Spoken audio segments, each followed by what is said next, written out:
Hey y'all, welcome and welcome back to my channel. My name is Belle and this is the Belle Perspective. And today I know it's long overdue. Oh my God. Talk about me in the comments. It's fine. I'm coming back at you with a P Valley Re-Re-Rewatch. This is season 1, episode 4, The Trap. New to my channel, welcome. If you're returning, welcome back. I talk about books, TV, movies, all sorts of things on this channel. So if you're looking for a little community in this cyber space, you found one. Go ahead and hit the subscribe button. If you're returning, hey girl, hey, welcome back. Get down in the comments. Let me know what you think about the episode, my commentary, and don't forget to like this video before you leave. Let's get into it. First thoughts. Y'all already know. First thoughts.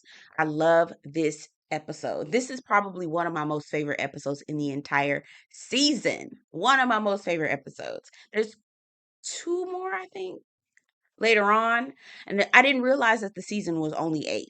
I forgot that there are only 8 episodes in season 1. But episode 4, I would say, is one of my top ones. And the reason why is because these actors, baby, they were acting down. They were acting down.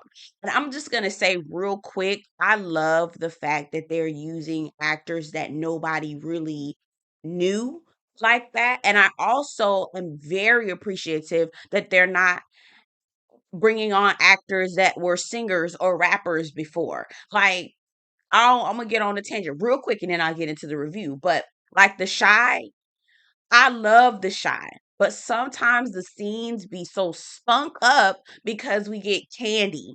Candy cannot act. I'm talking. Stop. They have Iman Shumpert. He why do we have people who have we know outside of the show, like, get real raw talent, people who have studied this, people who have worked for this, people who have done everything possible to get where they are because they are going to deliver. They are hungry. J. Alphonse, baby, he ate this scene down. We'll talk about it. We'll talk about it. Okay, so we get into opening scene. Y'all know I like to go into the opening scene, and then I like to go character by character after that. All right, so let's go to the opening scene. Opening scene, probably one of my most favorite opening scenes. This is where Mississippi is sitting on the lap of some patron who is just badgering her about her basically being, a potential, oh, right, saying, why would I give you this money when you could be doing other things, and just disrespecting her in all types of ways, but also being hypocritical in that same breath because, sir, if you feel so self-righteous, then why are you even here, right? And Mississippi is one of those more so not vocal. I'll say, I don't want to say she's docile, but I'll say that she's probably not as strong as Mercedes is, who will get in your face and tell you how she feels about certain things and defend herself. Mississippi is a little bit more passive when it comes to certain things and still trying to figure out who she is and understand her own strength. And this is probably why this particular customer is able to get away with what he is getting away with, because Mississippi is not that. She's not the girl who's going to get in your face. Now, big sister Mercedes got her eyes everywhere, and so she walks up and she sees him. He sees him disrespecting her, and she says, I see money being thrown up all throughout this club, but I don't see no money being thrown around here. What's going on? Pay up or move on. And he said, I got many. He's like, the patron, the customer says, I got plenty bands. I'm just not gonna be spending on y'all. She said, well, then get up, go on about yourself then. Go on, boy. He then decides that he is going to, what did he do?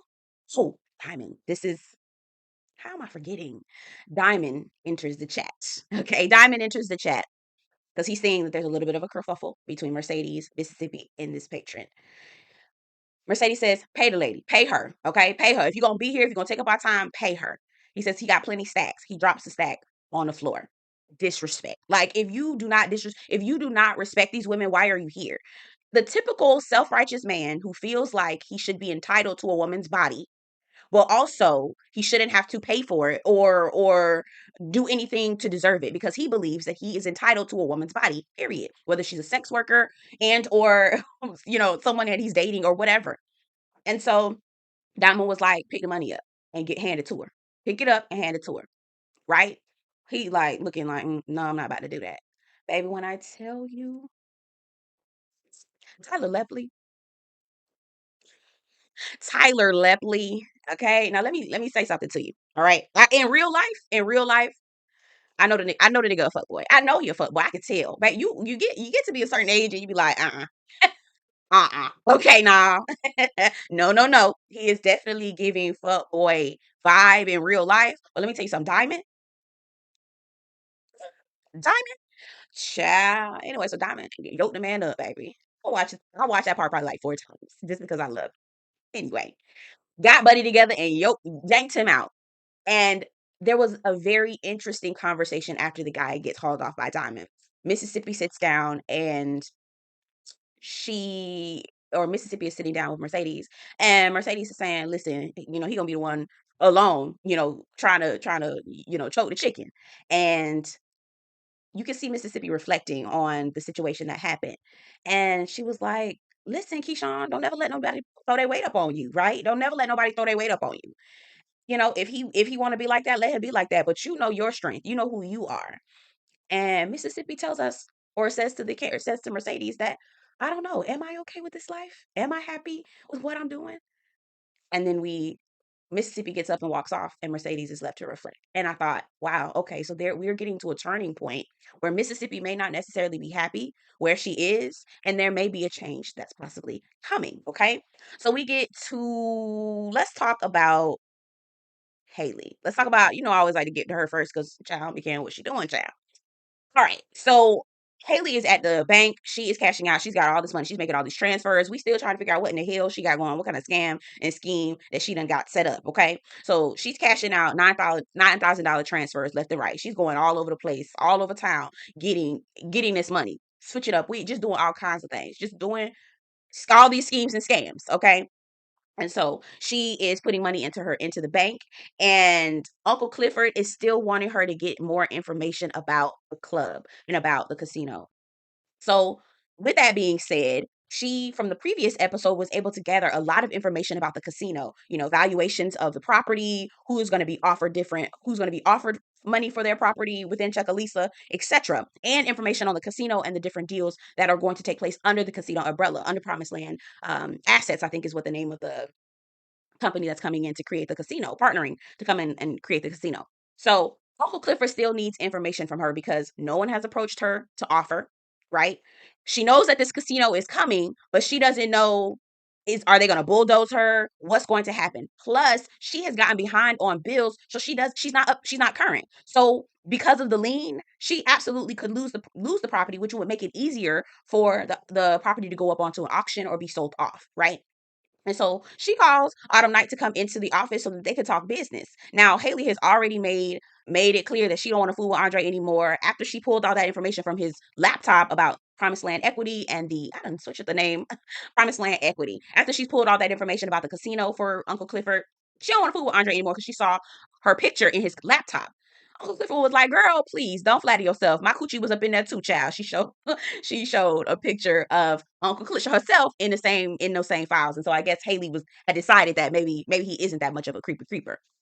Anyway, we see them later on, Andre and Haley, in her attempt to try to get more information for Uncle Clifford, go and apologize for running off and, getting the casino information. And they get into a tiff.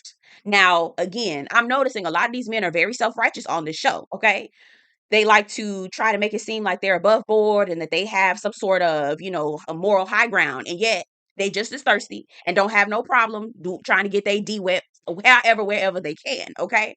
And so Andre, being the self-righteous prick that he is, all right, he is telling her that she's a bad mother. She needs to, stop being a hoe for every thirsty nigga, all this foolishness, right? Now, thirsty hoe, she didn't care about that when he talking to Haley. But being a bad mother, that was Haley's breaking point. But I find it interesting that you wasn't thinking about her being a bad mother when you was trying to get up in there, okay? And you wasn't worried about her being a hoe when you was trying to get up in there, okay? And now she all these things. Now that you don't like her no more. Now you don't want to fool with her no more. I guess this was the insult that broke Haley, right? Now we don't know specifically what happened with Haley's daughter. We see flashbacks of her, in a flood, water all around. We still don't know for certain from the character what actually happened to their daughter, but this is a moment that broke Haley. He's starting to kind of do that. Chew, chew, I hate you. You know that I hate you, where the man ends up like wrapping his arms around her and trying to like console her. I'm sorry. I didn't mean it. I didn't mean it. Oh my God. Okay, okay, okay, okay, okay. Don't cry, don't cry. She's like, I hate you. I hate you, Jody. I hate you. Right? So it was that scene in the parking lot. And they later on go to the hotel. It was like, okay, so we automatically think, okay, he gonna probably smash by then, right? They didn't have too many words. They gonna smash. We later find out that they still don't. She walks away. They sleep over. She wakes up and she tells him that he is a good husband, good man, because she's looking at this ring that he's got on his finger. She walks out and he's still sitting there contemplating. I said, your self-righteous ass, you are whole married. And you sitting here with this woman? Child, ooh we. All right, now we do know that Andre's godfather is Mayor Ruffin, and they are sitting down to talk to the owner of Promised Land Equity. They're trying to, figure out how they're going to get this deal to move so that the casino can come in. Now, they've already they've already figured out that they're not going to offer Clifford anything for the Pynk. If it's going up on auction, if he's already in foreclosure, why would we offer him any money? Now, Andre was trying to offer money, right? He was like, why don't we just offer him something, a little bit of something, even though he's going into foreclosure, just so that we can move this process along fairly, because you're going to offer to other people within Chuckalissa. Mayor Ruffin was looking at him like, boy, what the hell wrong with you? If his business is going up on foreclosure, why would we pay him any kind of money? No, let's not do that, right? So they decide that to move the auction, or I'm sorry, to move this property forward so that they can try to grab the Pynk as soon as possible, because it potentially is going to go on up on the auction block. Mayor Ruffin, because he's the mayor, he is going to force the foreclosure, right? Speed up the foreclosure process, give him maybe a 2-week window to hurry up and close the door so that they can so that the property can go up on the chopping block. Andre, on the other hand, is responsible for getting the Kyle brothers to sign over that deal. All 3 Kyle brothers. 2 white ones are ready to go. That last one, Corbin, he needs to be convinced signing the document. Okay. So Andre and Mayor Ruffin are talking, and Mayor Ruffin is like, boy, I don't know what you're doing down in the paint. I don't know who you gave information to, boy. I'm not playing with you. But you better keep your dick up out that paint, okay? Basically saying, boy, you trying to fuck up my money. Don't with the church's money, okay? I will handle the Pynk. I'm going to force a foreclosure. We're not offering him no money. We're not offering Uncle Clifford no money, right? And this is where we're starting to see a lot of the homophobia. Um, y'all, I'm not even gonna lie to you. Watching Isaiah Washington play this character, playing Mayor Ruffin, knowing his conservative views and values, I say they picked the perfect actor. He's the perfect person. This is him in real life, honestly, to me. Okay, so the plan is already set, forcing Uncle Clifford and the Pynk into foreclosure, and Andre is going to work on the Kyle brothers to make sure that they all 3 of them sign the deal. And so we'll see. We'll see if this plan works. Now, again, this is under the backdrop of Mercedes' last dance. Okay. So Uncle Clifford he is holding his breath on this. He is putting all his eggs into one basket in terms of Mercedes. Mercedes' last dance is going to bring in all the banks, big banks and little banks too, baby. Everybody wants to see Mercedes' last dance. And he feels like this is going to help the Pynk get out of the hole that they're in. Now, we know that Mercedes is looking to leave. She is looking to transition out of stripping. She wants to retire. This is going to be her retirement dance. She is prepping for it. They're ready. They're ready. They're ready. They're ready. Now, she's identified the location that she is going to be that she's going to buy for her gym, because she wants to buy a gym for the girls. And the realtor was being a little nosy. It's kind of like, I don't know about this realtor. She's a little too nosy for me. But one thing that she did say that I like, she said, listen, you need to charge these people 250 because dreams cost. So I know that's right. Mercedes is charging people for an experience. Okay. That's what she told the realtor. And she knows how to sell an experience. And we all know that she knows how to sell an experience. Okay. But the realtor said, listen, dreams don't come cheap. Make them pay for it. Oh, that's right. That was good. That was good. That was good. Now, there's still rumbling and bumblings throughout the Pynk. Mississippi overheard through that creepy doctor that likes to watch her sleep. While she was with her sleeping anesthesiologist, she overheard Clifford talking to Haley about the Pynk being foreclosed on. She shares this information with Gidget. And so both of them are up in arms trying to figure out what they're going to do next, because here we are. I'm still here at the Pynk. I have these kids. I'm still in this relationship with this man who we still don't know who he is at this point, but we find out later on in the next episode. I've got these kids. Where am I going to go? What am I going to do? Right? My strength is my face. I'm not strong like Mercedes is, right? I'm not resourceful like Mercedes is. What am I going to do? So we see her really contemplating what her next move is going to be, where she's going to go, and how she's going to go about doing that. Which is an interesting story arc, because we're introduced to Mississippi as very timid, childish. She's in the background for the most part, but we're starting to see her kind of come up front a little bit and see a little bit more of who she is and her character. Now, Patrice Woodbine. Y'all, Patrice Woodbine, baby, there is a special place in hell for mothers like you. All right. Now, Mercedes done called this lady 1,000 times. She calling this lady left and right. Mama, where's my money? I need to have a deposit down. Where's my $20,000? $20,000 now. I'm looking to buy this gym. This is where I need you to go. I need you to go to the bank and get the money out, right? We see Patrice at the bank getting the $20,000 out, and she's singing to herself. And there's an unsheltered man that walks up to her car and says, "Listen, baby, where you singing at? I promise, if I was all I had to do was listening to you singing, I wouldn't need a bottle, right?" And in this moment, I guess they were trying to give us clues as to, or they were insinuating that she was hearing from God, right? Different signs that were telling her that she needs to make some changes, right? We still don't see her do anything, but we see her staring at this $20,000 check, and she driving off, right? So this deposit that she's pulled out because Mercedes asked her to. So she pulls off, and we're like, "What the hell you about to do with this, ma'am? What you about to do?" Right? So she pulls off. Later on, we see her at the church. Now, she leads praise and worship, and she does the offering, right? Because she can pull water from a rock. She decides to take it upon herself and try to do a little bit of preaching and whatnot, right? The men are not here for it. They looking at the pastor, and the pastor's looking at Patrice like, "Girl, you better hurry up and hand over this mic. You done had it for too long. It's not your job to preach. Women don't need to be in the pulpit like that." According to him. All right. So she's showing her tail. He literally has to get up to try to chase her down off the stage to pull this mic, and she running the other way. And oh Jesus, we need your 10%. And when she moving and ducking and dodging, he finally yoke her up. Say now, people in that congregation, y'all wasn't paying attention to the way he yoked her up and yoked her down behind the back in the door. Y'all see that? They was just praising. They was doing all that hooting and hollering and all this other stuff. Y'all yoked her up and pulled her back. Said, "Oh y'all, okay." Anyway, so he pulls her aside back in the back and says, "Ain't no one, a woman's place ain't in the pulpit, right? You are in your place. You need to stay in your woman in a place. And if you do not, you are not welcome here at this church." And this is where we see that she gets the inkling that it's time for her to get her own church. And we just like, "Ma'am, I hope you have Bible study in your apartment, okay? Because that's the only place that you need to be doing it, right?" Ooh, child. I just, there is a special place in hell for women like her. Special place in hell for women like her. Anyway, okay, so this is Mercedes' last dance, baby. It is packed out. Everybody and their mama. When I tell you everybody and their mama and their mama cousin, everybody and their mama and their mama cousin down to the Pynk, okay? To see Mercedes' last dance. She is talking to the girls, and Gidget is still upset with Mercedes from the last conversation that they had. And in that conversation they had prior, they talked about the Pynk shutting down, right? This is when Keyshawn tells everybody, and shout out to Real Housewives of Atlanta. Gidget says, Gidget tells Uncle Clifford, "I heard the Pynk was shutting down." And Clifford was like, who told you that? Who said that? And then all the women was like, "Who said that? Who said that?" Shout out to Real Housewives of Atlanta. So they had that moment. Clifford was like, "Right, if y'all don't stop hooting like owls, who told you that?" It was Keyshawn. So Keyshawn fesses up and says, "Listen, I heard a casino was coming in, and that it's gonna be built right over the Pynk."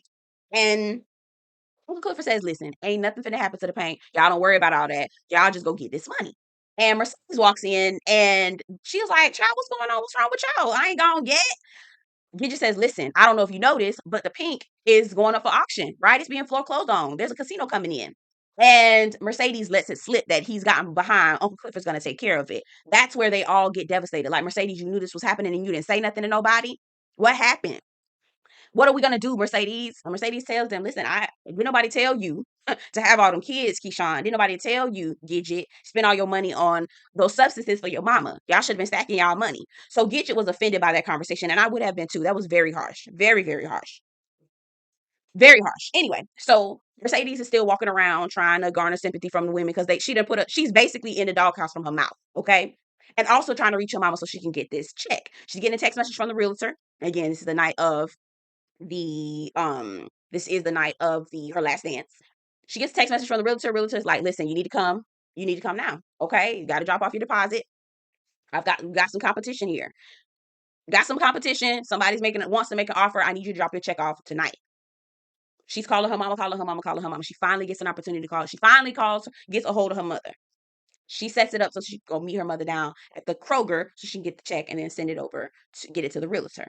Now, before she leaves, right, and before she takes the call, because I'm getting ahead of myself, she goes out across the crowd, right? She goes out and sees everybody, and everybody throwing it up and she's congratulating her, like, "Girl, this your last night, girl. Yes, yes, yes." It's her, right? It's all about Mercedes tonight. It's her night. And so she walks around and looks to see who's there, and she sees that Maine is there. Now, Maine, they got a fat boy to take over his ankle bracelet for, I guess, a raccoon sandwich, I think, possum sandwich, something some country. Anyway.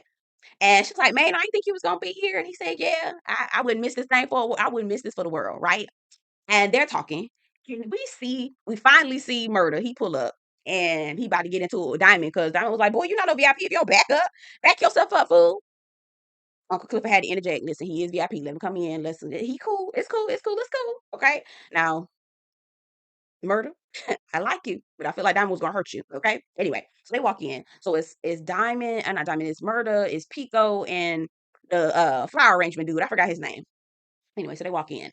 Now, as Mercedes is talking to Maine, he got all his people with him.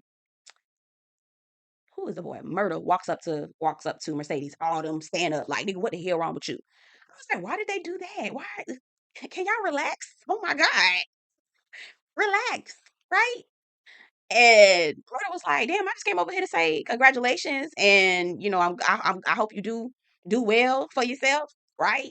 So you can tell that there's beef between, I guess, Murder's crew and Maine's crew, which child, I don't do those things. Okay, I am not a street girl. I'm a sidewalk girly. Okay, I don't be in the street at all, not at all. I don't do those things. Anyway, so you can tell that there's beef between the two crews, I guess, right? Now, Murder is still trying to peddle his music. He goes up to the DJ booth and tells DJ Never Scared, listen, I need you to play this song when Mercedes dance. She has got to bless this song. DJ Never Scared was like, boy, I'm not about to play with you. No, the last time I played something, she almost cut my head off. Next time, she might get me beat up in the parking lot. I'm not about to do that. This a retirement dance too? No, sir. You better go on. You better go on. So that's partly the reason why Murder goes over to Mercedes to try to talk to her and maybe convince her that she can dance to his song. He never brings it up though. It wasn't the appropriate time. Oh, and it was just a real hostile moment. So we still see Murder trying to peddle his music, child. So we get to the part where Mercedes goes to meet with her mother. And while she's going to meet with her mother, everyone is waiting for her. Where is she? Where is she at? The crowd is getting crunk. They about to set a club up. We paid for Mercedes. Where is Mercedes? Why is it taking so long? Uncle Clifford is trying to keep the peace as much as possible. And it's just getting out of hand. So we see kind of like a dual screen, not a dual screen, but split between Mercedes and what's going on at the club. So Uncle Clifford goes down to the girls and says, "Listen, y'all, we need somebody to go out there and dance. Who's going to do it? Who is going to do it?" And we see Mississippi, who has been in the background for a very long time. She goes, "I'll do it." And I said, "Okay, come on, get him, Keyshawn. Get him, Keyshawn. Get him, right? Get him, Keyshawn." Uncle Cliff was like, "Girl, you show, girl. There's a lot of people out there, girl. You gonna be ready?" She was like, "Yeah, I can do it. I can do it." I said, "Come on, get him, Keyshawn, girl, get him, right?" So she's preparing to go out, and Murder has already dropped off the USB for Never Scared to play. Now, on the other side of that, we see Mercedes going to meet with the realtor, and sh baby, this was the most. Oh my God. Oh, this was the most. Okay. Mercedes rushes over because she thinks she's gonna meet her mother down to the Kroger, right? Near where she wanted her gym to be.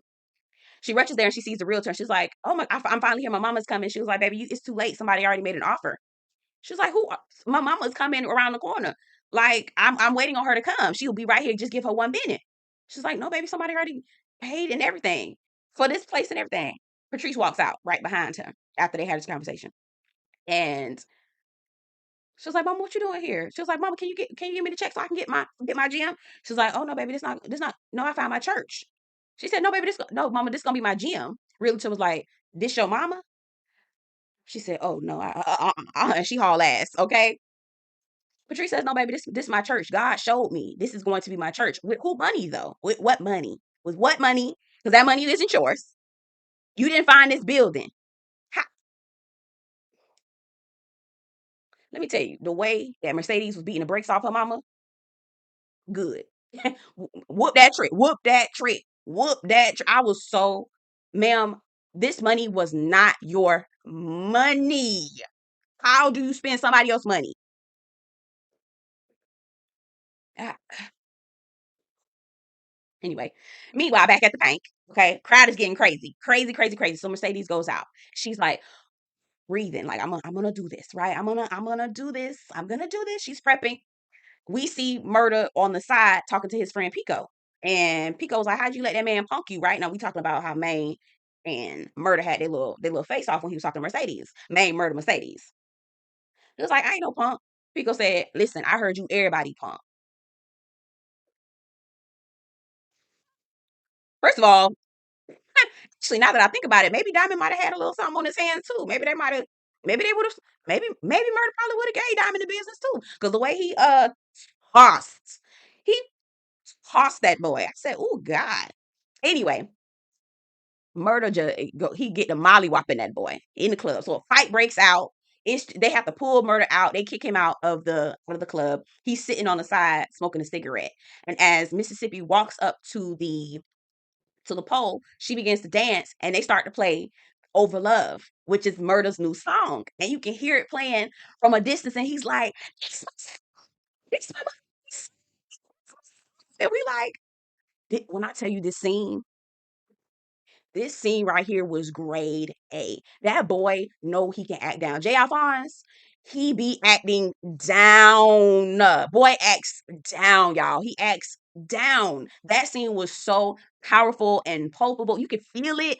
You just feel so happy for him. He starts to cry. You know how like they don't want to cry, so they do that. You know how they do, right? He does that. The next thing you know, you see Clifford walk up to him. And Clifford was like, I hear your song playing. It's like, okay, it's got a little something, right? It's got a little something to it, a little something, right? And Murder says, this song is about you. I love this episode so much, y'all. And Murder was like, Clifford was like, boy, I'm not about to play with you. This song was not about me. He said, yeah, it was. Yes, it is. It is about you.